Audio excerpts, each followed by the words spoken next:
Hablemos de libros. ¿Qué más?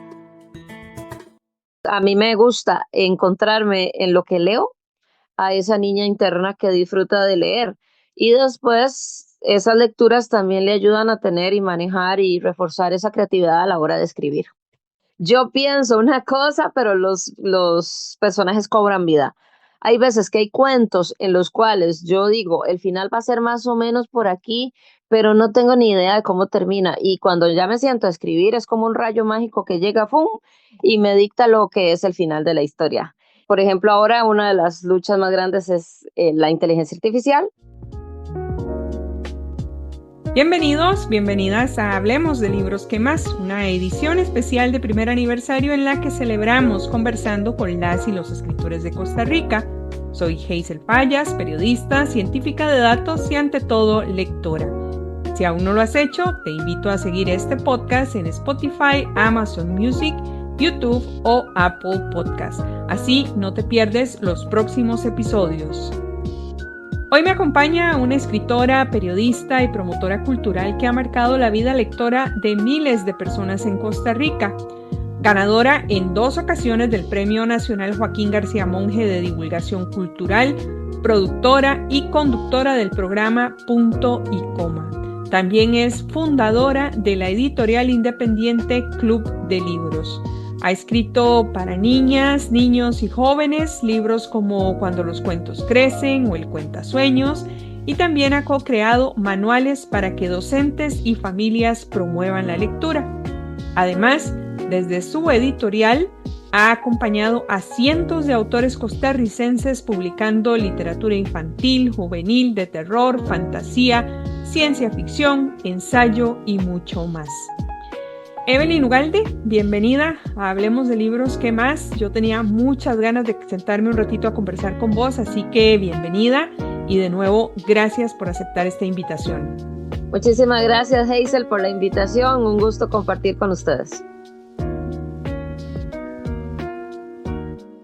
Evelyn, ¿qué te parece si empezamos por tu faceta de escritora? Y yo quiero que nos contés cuándo fue que sentiste por primera vez que querías contar historias, qué te llevó, qué te impulsó a entrar directamente en el mundo de la literatura infantil y juvenil. Bueno, yo desde pequeña, mi papá me decía que yo le decía a él de forma muy firme, papi, yo voy a ser escritora. Y igual en la escuela participé en varios concursos y me gustaba escribir cuentos siempre de dragones, brujas y cosas fantásticas. Derrochabas imaginación. Gané el segundo lugar y después dije, bueno, yo quiero ser la que quede en primer lugar, pero en el corazón de muchas personas que vayan a leer mis Qué libros. bonito. Y ya después dije, voy a meterme en periodismo, más que todo pensando en que así me obligaba a escribir todos los días, según yo, ahora. Entonces, hasta la misma carrera se escogió pensando en la escritura. Ya a partir de ahí empiezo a escribir Cuando los cuentos crecen, que es el primer libro que escribo y que publico. Y a partir de ahí empiezo a escribir muy contenta, más que todo pensando en que otras personas sientan cosas cuando me leen, en despertar sensaciones, ya sea de miedo cuando es un cuento de miedo, o de risa cuando es algo más divertido, o de amor cuando analicemos el tema del amor de pareja, etcétera. Entonces sí me gusta, esa es como mi meta, que la gente sienta cosas distintas cuando lea. Qué interesante escucharte hablar de esa necesidad de despertar emociones en quienes te leen, de provocar sensaciones muy humanas a partir de tus historias. Y eso se nota muchísimo en tu primer libro, Cuando los cuentos crecen. Es un libro divertido, irreverente y sobre todo muy ingenioso, porque te atreves a preguntarte qué pasó después de los clásicos cuentos donde siempre el final es aquel que dice y vivieron felices para siempre. ¿Qué te llevó a imaginar la vida posterior de personajes conocidos como Pinocho, La Bella Durmiente o Hansel y Gretel? ¿Cómo nació esa idea de asomarte al después de los cuentos clásicos? Sí, yo no me quedé tranquila con esos finales, yo quería saber qué pasó después de. Todos, yo creo que queríamos saber qué pasó. Y fue con Pinocho con el que un día que iba para la universidad, o sea, estamos hablando de hace un montón de tiempo ya, ya de tener como 25 años ese libro. Un día que iba para la universidad, viajo 2 horas para llegar a la U y se me olvidó el libro. Entonces no tenía nada que hacer. Por lo tanto, me fui en el camino pensando qué habrá pasado con Pinocho cuando creció. Y ahí fue donde se me ocurrió que puede ser que Pinocho era ya adolescente, ya no era un niño de madera, pero ahora lo que pasaba con él era que le crecía, ya no le crecía la nariz, sino que le salían espinillas cada vez que decía una mentira. A partir de empiezo a imaginar cada uno de los otros cuentos, me leía el original porque algunos no me los recordaba exactamente. Después pasaba todo el día pensando en el cuento y cuando ya llegaba en la noche a la casa escribía. Este libro duré como un mes y medio escribiéndolo. Fue muy rápido en realidad. Y ya después la corrección, ya sí se duró casi que un año de acomodo de los textos y todo el trabajo. Y bueno, ya decidirme a publicar como 2 años después de haber salido el libro. Entonces por lo tanto fue hace rato que ese libro fue escrito y ya tiene bastantes ediciones. A la gente le ha gustado saber qué pasó con las princesas. Si no fueron felices para siempre, sino que tuvieron sus problemillas matrimoniales. ¿Qué habrá pasado con Hansel y Gretel? Porque le pasaron caries mágicas y porque comieron dulces mágicos. Entonces, ¿dónde y cómo lo solucionaron? Y así cada uno de los cuentos es el después de los cuentos que nos leíamos nosotros de pequeñitos. Ese es el cuento que más patacaliente ha sido también. Ha salido del país, ha sido publicado en España, Perú, Colombia, Uruguay, Paraguay y Bien andariego. creo que sí, algunos otros más, República Dominicana y Cuba. Ujú. Me encanta esa imagen tuya viajando en bus sin libro, dejando que la imaginación hiciera lo suyo para convertir ese trayecto cotidiano en el germen de un universo literario. Y escucharte también contar cómo ese libro de Cuando los cuentos crecen ha viajado por tantos países, lo que muestra también lo vivo que sigue estando ese libro. Y en todo ese recorrido, ¿hay alguna anécdota con lectores o lectoras que te haya marcado especialmente? ¿Quiénes se han conectado más con ese libro de Cuando los cuentos crecen? Vieras que sí, muchas, porque hay tantos años, ¿verdad? De haberlo compartido con la gente. Me acuerdo al inicio que para mí fue una maravilla, que Lara Ríos le encantó y fue la que hizo el prólogo del libro, está ahí en la parte de atrás, la contraportada. Y Lara Ríos me dijo, mi mamá está fascinada con el libro. ¡Qué bonito! Entonces ya esa es una señora mayor, mayor, ¿verdad? Y nada más y nada menos que Lara Ríos, mi mentora para mí, la de pantalones cortos, ¿verdad? Yo quería escribir como ella, con ese humor que maneja con Arturo Pol, entonces yo estoy fascinada que lo haya logrado. Ya después, obviamente en las escuelas y colegios que voy mucho, me dicen constantemente que les gustó mucho la historia, me dicen cuál es el que les gustó más. Hay chiquitos que ahora ya crecieron, igual que los cuentos, y llegan a las ferias y me dicen, ese era mi libro favorito cuando yo era pequeñito y ahora se lo estoy leyendo a mi hija. Entonces es un vacilón, pues mis amigas me dicen, "Ey, ya pareces la tía Panchita moderna". Y eso me encanta porque entonces va de generación en generación y eso es un libro que les gustó, que se ríen, que se imaginan sus propios finales de los cuentos, porque por ejemplo Peter Pan, bueno, ese no creció, ¿verdad? Ese nunca quiso crecer, pero Alicia en el País de las Maravillas no lo escribí. Entonces, cuando alguien me dice que qué pasó con Alicia cuando creció, entonces yo le digo a usted, es la que le toca imaginarse qué pasó con Alicia cuando se hizo grande, ¿verdad? Y la gente entonces se mete en ese juego de mi propio final, lo que yo quiero escribir, mi segunda parte de los cuentos. Nació de una estrategia de animación de la lectura. Ay, es tan bonito escuchar de verdad cómo tus cuentos han crecido con tus lectores y igual que vos creciste con los libros que te acompañaron en tu propia infancia. Y yo quiero preguntarte por qué crees que esos libros que leímos de pequeñas, de niñas, nos siguen acompañando toda la vida. Incluso, hay que decirlo, cuando ya somos adultas, una vuelve a esos libros casi en secreto, ¿verdad? Porque no dejan de ser nuestras historias favoritas? Porque tenemos un niño y una niña interna. Yo creo, y yo lo he analizado psicológicamente, que yo fui una niña que maduró obligadamente muy rápido por las situaciones de la familia.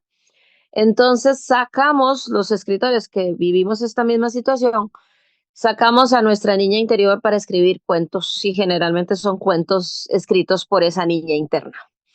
Entonces, tanto para leer como para escribir, las personas que tuvieron que madurar muy rápido en su infancia, son muy lectoras o escriben historias desde su niña interior.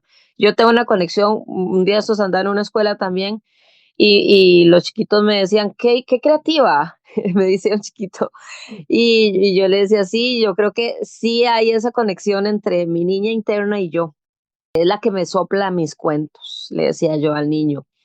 Entonces, a mí me gusta encontrarme en lo que leo a esa niña interna que disfruta de leer.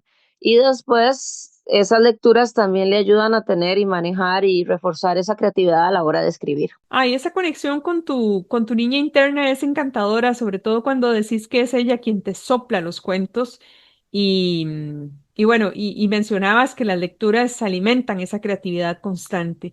¿Tenés algún ritual propio tuyo o de esa chiquilla interna vivaz que siempre llevas con vos? Y, y eso, ¿tenés algún ritual cuando se trata de leer o de escribir? ¿Tenés alguna costumbre que te meta de lleno en la creación? Vieras que no, lo que sí le encanta escribir cuando viaja. Es más viajera, más que todo en el celular es donde escribo, porque yo no llevo la computadora, pero aunque ande caminando en el Camino a Santiago, por ejemplo, llegaba al celular y en el celular escribía cosas, me las mandaba al correo, amigo misma, ¿verdad? Y llegaba a la casa y me sentaba a escribir muchos de mis cuentos de uno de mis libros de Pelos de Culebra Voraz y Pepito Calandraca nos cuentan historias de miedo. Fueron escritos mientras hacía el Camino a Santiago y hace rato, digamos, me cuesta más sentarme en la computadora a escribir cuando estoy en mi zona de confort. Tengo que estar en movimiento, tengo que estar en otro país, tengo que cambiarme de rutina para poder escribir. No te digo que es solamente cuando viajo, ¿verdad? Preferiblemente y en los últimos años como que le ha gustado más escribir así. Pero ahora ya estoy escribiendo la segunda parte del Amor es puro cuento. Entonces, ya tengo un montón de tema de investigación y estoy haciendo la estructura, la idea del libro y ahora me siento cuando regreso del viaje a escribir, porque en el viaje sé que van a pasar cosas que me van a ayudar para esa novela. Me parece maravilloso eso que decís de que los cuentos, de que tus cuentos nacen en movimiento, caminando, viajando, viviendo. Me fascina esa idea de que en el Camino de Santiago, de que el Camino de Santiago haya sido también camino de historias y personajes.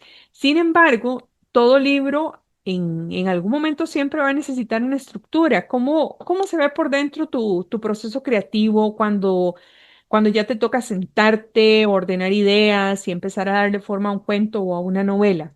Sí, muy interesante esa pregunta porque sé y como soy editora conozco muchos escritores y también porque les he entrevistado y muchos son del estilo espontáneo, ¿verdad? Lo primero que les surge, principalmente los poetas, ¿verdad? O los que son más poéticos e íntimos, pero hay algunos que son más estructurados que les gusta tener pues sí, un esquema, hasta Excel y todo. Para novelas sí es muy importante tener una estructura, pero para cuentos yo lo que hacía, como les conté, era un cuento por día y revisar y revisar y revisar 1000 veces. En el Cuentasueños era un concurso que quería participar, no gané, así que lo publiqué y lo pulí, lo trabajé y investigué 2 años sobre el mundo de los sueños. Me leí todo, Freud y Jung y bueno, todo lo que caía en mis manos sobre el mundo de los sueños y no sabía qué iba a salir. Y al final de cuentas yo no sé si hay algo de lo que investigué en el libro, pero me gusta mucho meterme, con seguro como periodista que soy también, en todo lo que es la investigación sobre el tema que estoy tratando. Con el de los amigos invisibles también me empezó a perseguir un tema, ellos mismos me persiguen y era sobre los niños imaginarios. Entonces ahí fue donde escribí este libro que cuenta anécdotas o cosas, la gente se me acercaba, me contaba cómo era cuando era chiquitito y tenía un amigo imaginario, o los hijos de las personas, o lo que sea. Muy interesantes, algunos hasta medios tétricos, digamos como más de misterio. Y con El amor es puro cuento, que ya es como el más de grandes que tengo. Hay unos ahí de terror también, pero el de terror y amor, en eso estoy, entre asesinatos y amores. Ay, Evelyn, qué ocurrente. Entonces es el del amor es puro cuento, es 15 años de mi vida en relaciones de pareja y tiene una estructura, ahí sí. Pero yo iba terminando con un novio y escribiendo y viendo cómo aprendía de esa relación. Y siempre pensando en, ¿existirá el amor verdadero? ¿Existe una persona para cada quien? ¿Hay un hilo que nos une? De verdad, una persona o varias personas, ¿hay un solo amor en la vida o hay varias? Entonces fue muy interesante toda la investigación y el aprendizaje hasta que llegó un momento en que yo dije, bueno, ya tengo que terminar este libro, pues si no, ¿cuándo va a salir? Y llegó la pandemia. Entonces fue un momento ideal para ponerle final, además de que conocí al protagonista de la historia, digamos que el que está en todo el libro. Y ahí entonces ya la estructura se descalabró. Yo pienso una cosa, pero los personajes cobran vida. Hay veces que hay cuentos en los cuales yo digo, el final va a ser más o menos por aquí, pero no tengo ni idea de cómo termina. Y cuando ya me siento a escribir, es como un rayo mágico que llega, ¡fum! Y me dicta lo que es el final de la historia. Y en El amor es puro cuento también aprendí realmente de que el amor verdadero es uno mismo. Eso no es, no les estoy haciendo spoiler, se lo va a ir viendo desde que están empezando el libro a gestarse. Y me gustó haberle puesto final con Pandemia y con El Camino de Santiago a esa estructura que nunca en la vida, al inicio que lo empecé a pensar, me iba a imaginar que esto iba a suceder, ¿verdad? Nadie sabía que iba a pasar una pandemia y lo que nos dejó el aprendizaje de esa pandemia. Sí, contás algo muy poderoso que investigás, que estructurás, que revisás, pero que aún así los personajes tienen vida propia, ¿no? Y que eso siempre te sorprende y eso suena mágico, pero también desafiante desde el punto de vista de la escritura. ¿Alguna vez te has peleado con alguno de esos personajes que decidió tomar otro rumbo o preferís dejarlos libres y seguirlos para ver qué te quieren contar, qué quieren esos personajes que vos contés por ellos? Ellos mandan, ¿ok? No me puedo pelear con ellos porque ellos son los dueños de la escritura, de la escritora. La escritora simplemente somos como filtros, como un alguien como algo mágico que pasa entre lo que me soplan mis musas, lo que hay en mi cabeza, esas carpetitas que guardamos y que en algún momento vamos a utilizar. Y nosotros somos el filtro para llegar a los lectores después. Entonces, más bien yo les agradezco porque muchas veces ellos, esos personajes, como cobran vida y le jalan a uno las enaguas y me dicen es el momento que yo aparezca, yo quiero irme por aquí, por allá, ellos me ayudan a que la historia camine. Y es algo extraño, es algo esotérico, misterioso, psicológico, como quieran llamarlo, pero es así, y lo he hablado con varios escritores, donde definitivamente uno quiere hacer que el personaje haga esto, pero ellos me soplan una frase que digo yo, y no, está genial, voy a poner esto más bien, y él va a irse por allá o va a irse por aquí. Hablando de caminos que se abren solos, además de escritora, mencionaste tu faceta como editora, que también ha marcado profundamente el panorama literario en Costa Rica. ¿Qué te llevó a fundar el Club de Libros? ¿Qué necesidad viste en aquel momento que te impulsó a entrar en el mundo editorial? Sí, bueno, Club de Libros nace hace que 22 años también. Más bien, mis primeros libros nacieron antes de Club de Libros. Por eso yo lo que quería era que la gente leyera, que a mí me gusta tanto leer, que yo era tan adicta a la lectura, como estás haciendo vos con este espacio. Yo quería que hubiera algo que hiciera que la gente se antojara de leer los libros de los escritores, que había mucho de nacional que no se conocía y no habían espacios porque los medios de comunicación poco a poco los iban quitando, ¿verdad? Y decidí entonces diagramar la página web, la primera de Club de Libros, Ya no tenemos página web porque ya no es necesario tenerla. Y pasamos por un montón de facetas de fomento de lectura, de estrategias, de talleres, de festivales, de ciclos de cine, de un montón de cosas que hacíamos para que la gente le gustara leer. Y al mismo tiempo yo, como iba tanto a las escuelas y a los colegios, veía a los chicos y me decían, qué bueno los cuentos de miedo, queremos cuentos de miedo. Y yo empecé a ver que no había tanto de cuentos de miedo, por ejemplo, en las editoriales tradicionales o de ciencia ficción, que en ese momento no había tanto. Entonces empezamos a buscar nichos que no existía y dije yo, bueno, vamos a hacer entonces la editorial. Ya que los chicos quieren leer sobre esto, nosotros vamos a buscar talentos que por ahí, gracias a Dios, me llegaron gente muy buena, Oscar Brenes, Pablo Delgado, Nancy Solís y demás. Entonces, imagínate que empezamos a encontrar talentos enormes costarricenses que escribían lo que a ellos les gustaba leer. Interesantísimo todo lo que nos contás sobre cómo empezó la editorial, los nichos que identificaste y ese trabajo para acompañar escritores que quizá no encontraban espacio en otros sellos. Con toda esa experiencia, ¿qué deberían de tener claro quienes llegan con su primer manuscrito a tocar la puerta a Club de Libros? ¿Qué les aconsejas antes de llegar a la editorial por primera vez, llegar a tu editorial o bueno, a cualquier otra editorial por primera vez? Bueno, con Club de Libros nosotros la mayoría, no todos los libros, pero digamos que un 80% son pagados por el autor.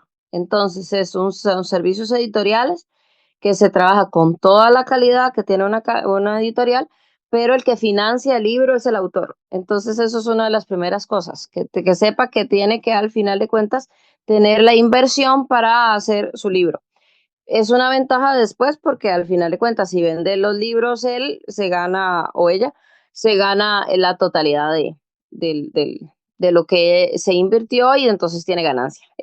Pueden sentirse con esa libertad de ir a ferias, de vender el libro, de tener ganancias, de ver a sus lectores, que no siempre pasa con las otras editoriales. Entonces, hay muchas cosas muy divertidas que han pasado en el mundo del libro. Yo siempre hago catarsis con mis compañeras editoras. Por ejemplo, ahora una de las luchas más grandes es la inteligencia artificial, pero en su momento también fue plagios, por ejemplo, aunque a mí por dicho no me han tocado ese tema, pero hay que cuidarse. Y bueno, la inteligencia artificial que también hay que cuidarse, que es un poco plagio, pero no necesariamente, pero sí es un temazo. Y ahora lo que estamos entonces es haciendo contratos y que la gente sepa que ellos tienen que verificar y autentificar y decir claramente que el libro no fue hecho por una inteligencia artificial, por ejemplo. Y yo sí trato de decirle a las personas cuando el libro no está bien, por ejemplo, no está listo para publicarse, que no se, digamos que se estimulen, sino que le busquemos una opción buscar un taller, buscar un acomodo nuevo, diferente, una nueva redacción, que lo lean en voz alta. O sea, también les doy consejos para que también traten de que su libro funcione. No necesariamente lo publico en mi sello, pero puede ser que le dé algunos consejos de que lo arreglen y que se lo intenten en otros sellos también, porque conozco a todos los del mundo del libro, entonces por ahí también eso les ayuda un poco. Bueno, y ya que mencionas desafíos actuales como los plagios, los cambios de mercado, las nuevas tecnologías, justamente aparece ese tema gigantesco de la inteligencia artificial generativa que hoy atraviesa todas las industrias creativas. ¿Cómo ves su impacto en la literatura y en la edición? ¿Es un riesgo, una herramienta o quizás hay que encontrar el equilibrio entre ambas cosas? Bueno, este es un temazo y me ha encantado y he leído varios libros y he conversado con gente que la utiliza bastante y yo la he utilizado, o sea, yo uso a Claude. Y Cepillo no me gusta tanto, pero Claudia sí. Y yo la uso para investigación. Entonces, por ejemplo, ahora que voy para lugares así como de Medio Oriente y demás, entonces obviamente quiero que esté influenciado en mi novela. Y a mí me gustaría ir, por ejemplo, a una limpieza uterina en Egipto, pero va a ser muy difícil, mi itinerario no lo permite. Entonces, pongo a Claudia y que me explique cómo es ese ritual y me sirve para saber cómo es y después en mi estilo y en mi escritura lo escribo. Yo creo que ahí no hay ningún problema que utilicemos ese asistente o becario o como quiera llamarse, ese para investigación. Para estructura está bien, para investigación está bien, para análisis de personajes, digamos, eso para construcción de personajes. Y para eso está bien, pero ya después la dejas, lo lees, lo retomas si necesitas, pero tenés que sentarte a escribir vos. Ya ahí sí tocamos un tema que es cuando la persona dice, ay, ya investigué mucho, ahora sí, Claudia, escríbame una escena. Y ahí sí, y mandémosla inmediatamente a la editora.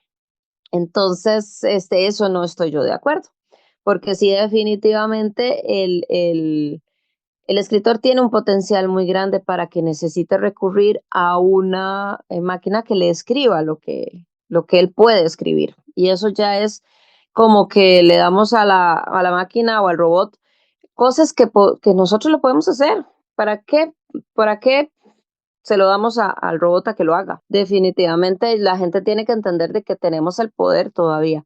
Como editora yo, por ejemplo, no permito que las portadas sean hechas por inteligencia artificial. Tienen que ser ilustradores, que todavía somos seres humanos talentosos que hacen belleza. Pero a veces cuando estamos muy trabados en la construcción de una portada, lo utilizamos de boceto. Entonces ponemos toda la descripción y puede ser que a veces nos den ideas interesantes, a veces no tanto, pero que no lleguemos a la pereza de, es que mejor le pregunto todo a ellos, o sea, es que es como dejarlos en las manos de ellos cuando nosotros primero tenemos que hacer el esfuerzo porque vamos a tener esa pereza de pensar. Evelyn, ha sido muy revelador escucharte hablar de inteligencia artificial. Me encantó eso de que hables de la inteligencia artificial casi como fuera un personaje, casi como si fuera un personaje más. Te referís a Claudia, a Chepillo en vez de ChatGPT, bueno, y Alexa, que es Alexa. Y al mismo tiempo defendés la importancia de la honestidad creativa frente a estas tecnologías emergentes. Yo quisiera volver a otro tema que sé que te apasiona y es la promoción de la lectura en la niñez. Hay quienes dicen que los niños y las niñas ya no leen, pero vos que pasás tanto tiempo en escuelas y bibliotecas, ¿qué has descubierto realmente? Para nada estoy de acuerdo porque cada vez que voy a una escuela, y lo hago frecuentemente, los niños están fascinados con los libros, con los cuentos, con las historias, principalmente en la temática de lo que a ellos les gusta leer. Y vean los fenómenos Harry Potter, los fenómenos ahora con el Diario de Greg y un montón de otras cosas que han aparecido, el Capitán Calzoncillos y demás. Lo que pasa es que cada uno de ellos escogen qué es lo que les gusta leer. Y nosotros vamos a las escuelas y siempre brincan de la alegría cuando llegamos, y más ahora que gracias a una beca del Colegio Costa Rica, Ministerio de Cultura, pude ir a regalar 60 libros por cada una de las bibliotecas de cada provincia. Entonces, yo llego y les digo, traigo libros para regalarles a la biblioteca, y todos están inmediatamente haciendo filita. Primero brincan de la alegría y después hacen filita para que les den un carnet para ir a leer el libro que yo les enseñé, que eran de autores nacionales todos. No todos tienen que ser de terror. Iban fascinados con todos los libros y ellos decían, yo quiero yo voy a empezar a leer y entre todos iban escogiendo los libros que iban a leer. Y también en la parte de la adolescencia, todos dejamos de leer un poquito, hasta yo, no sé si a vos te pasó, No, vieras que no, yo más bien leí mucho en el cole. pero yo leía menos en la adolescencia porque habían otras cosas que me estaban llamando la atención en ese momento, y a los chicos, como hay tanta competencia ahora, más todavía. Pero siempre hay niños lectores, siempre llegamos a las escuelas y se alegran cuando llegamos a decirles que tenemos libros, que pueden leer libros, que los pueden comprar. Y les encanta conocer a los escritores también. Eso es algo muy llamativo. Y no todos los países son iguales, hay unos países distintos, pero eso es lo que sí es general, es que a todos les gusta leer. Evelyn, muchísimas gracias por este rato tan lleno de anécdotas, de humor y de esa pasión tuya que contagia. El tiempo se nos fue volando, señal de que esta conversación estaba buena. Y bueno, decirte que las puertas de este espacio quedan abiertas para vos y para Club de Libros. Muchas gracias por haber aceptado esta invitación. Muchísimas gracias por la invitación. Yo definitivamente agradezco estos espacios, que la gente conozca cómo somos los escritores, que nosotros mismos nos entendamos, porque también a veces cuesta que uno entenderse por medio de la escritura. nosotros escribimos y no después dejamos el libro en manos de los lectores. Entonces, tener esos contactos después con personas como vos que nos has leído y que nos hacen preguntas, que a veces nos hacen analizar lo que está en los textos, porque no, es muy curioso, pero yo veo un libro que yo escribí y ni me acordaba que lo había escrito, esa parte, o no sé de dónde salió, o me sorprendo cuando digo, ¿de dónde saqué yo esto? O sea, eso es lo fascinante. Y porque terminado el libro es para el lector. Y el lector me llega a mí a decir sus análisis, y yo digo, qué interesante, yo no lo había pensado así, pero me encanta que usted sí lo haya pensado así. Entonces es una interacción entre lector y escritor que para mí es mágica. Y a quienes nos escuchan, gracias por acompañarnos. Recuerden seguirnos en su plataforma favorita de podcast y contarnos qué les pareció este episodio. Nos escuchamos en el próximo capítulo de esta edición especial de primer aniversario de Hablemos de Libros, ¿qué más? Y ya saben, nunca dejen de leer. Hasta la próxima. Hablemos de libros. ¿Qué más?